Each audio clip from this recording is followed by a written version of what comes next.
Are the Olympics doing it for you? Not really. How about yourself? Dude, they're not hyping me up at all. All right, but I need somebody to talk hockey to. All right. Let's talk some hockey.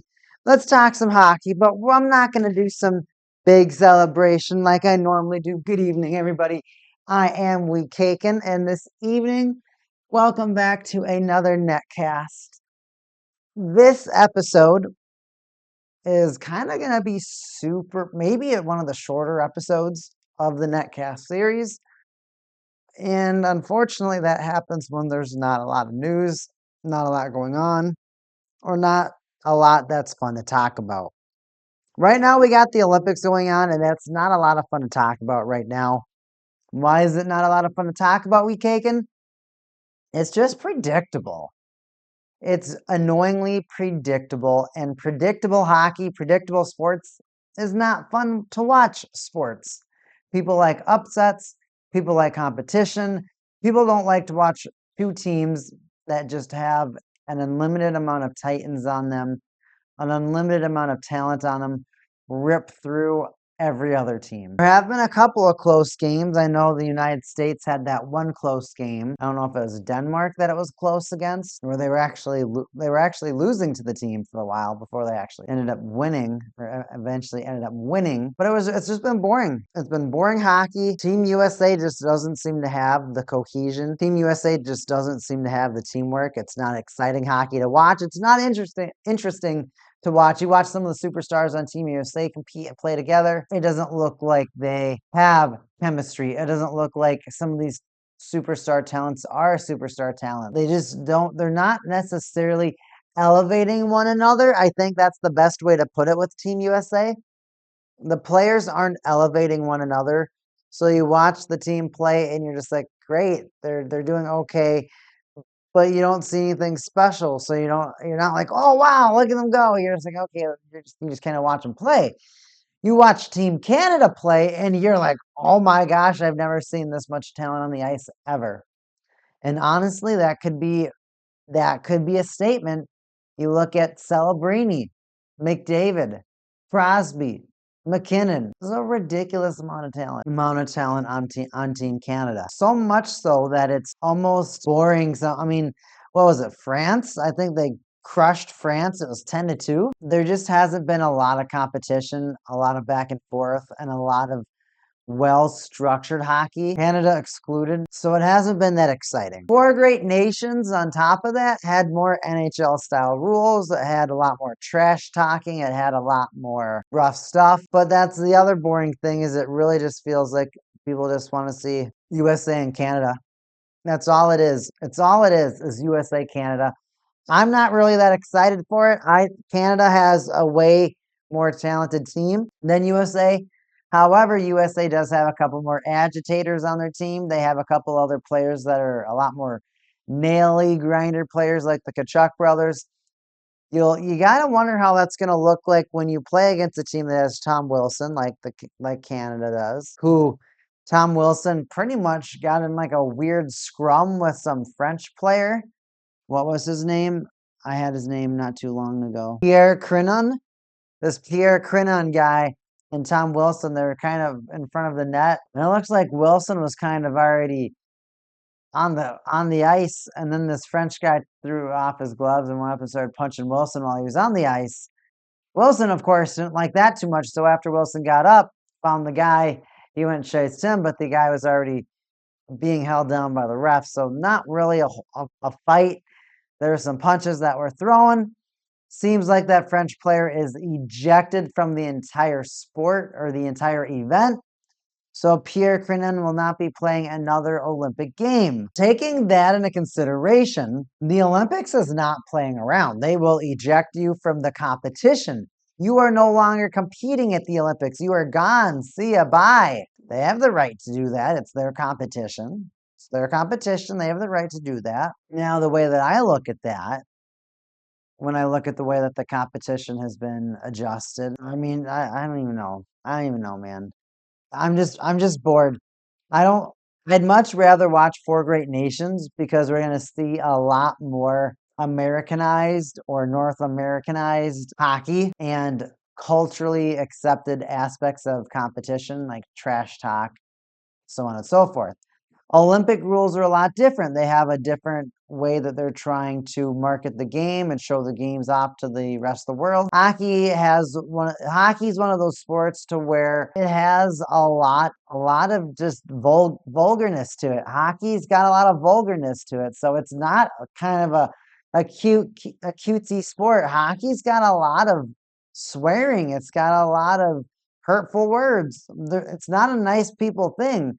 People say a lot of mean things when they play hockey, when they compete. So the Olympics might be trying to paint the sport as being very kind, and it's just not. It's just not that at all. On the Four Great Nations, they compete in a different way than they do in the Olympics. It's a lot more entertaining to watch the Four Great Nations because they're going to have all these elements that we like from North American sports. They don't like the way that North America plays the game. Maybe that's just it. Maybe that's just it. So the Olympics, that's one aspect. Let's talk about another thing. Kevin Fiala.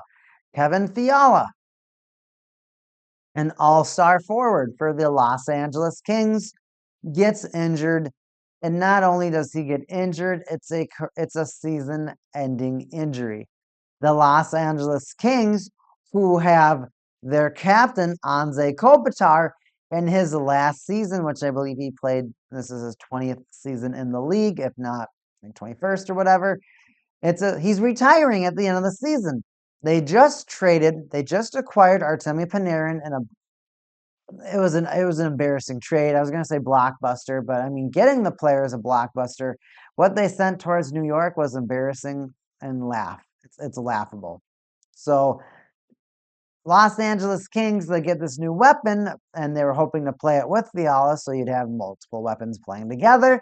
Of course, increasing your chances of being a more deadly team and moving higher up in the playoff race.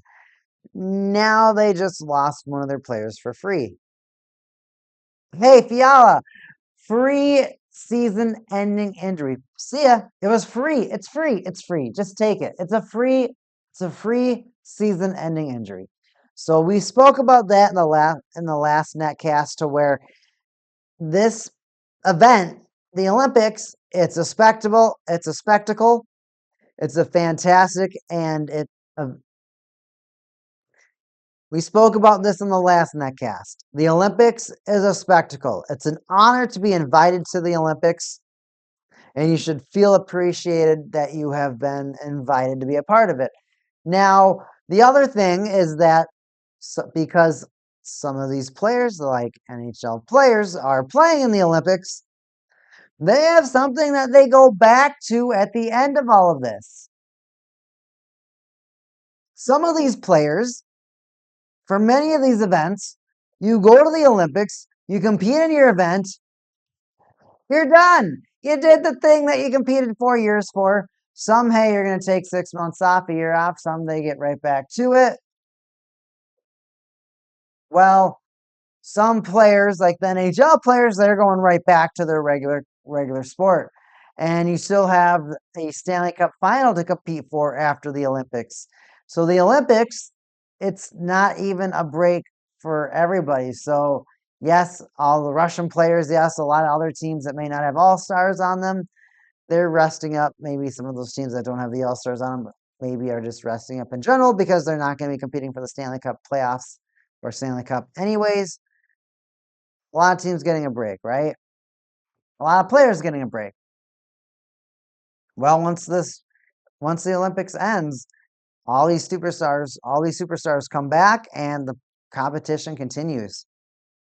So unfortunate for the LA Kings, they might have to look for another weapon, as now they just lost Kevin Fiala. And you got to wonder how much effort a team like the LA Kings is going to put into an Anze Kopitar retirement ceremony. Because that's what they're doing at this point. Everything they're doing is they're putting in energy and effort into his retirement. I don't think Artemi Panarin is necessarily going to help them make it into the playoffs. I think he's going to help the team. I think he's honestly meant to patch or replace Kopitar to give Kempe somebody to play with, to give Fiala somebody to play with, to give some of those players a pick me up saying, hey, we're still trying. We're going to do the retool. And how are we doing the retool? We're going to add a superstar from a team that is struggling. So you got Panarin on the Kings right now.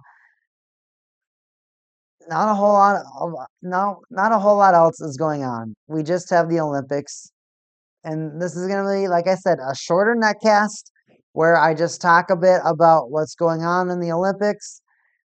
We're just waiting to see USA versus Canada. That's it. It's boring. That's all we're waiting for. And then for the NHL, well, unfortunately, a couple season-ending injury, a couple of other smaller things may have happened in the NHL. We'll see what's going on later. Everybody, I am WeCake'n. This is a lower energy netcast. However, I still thank everybody for being here.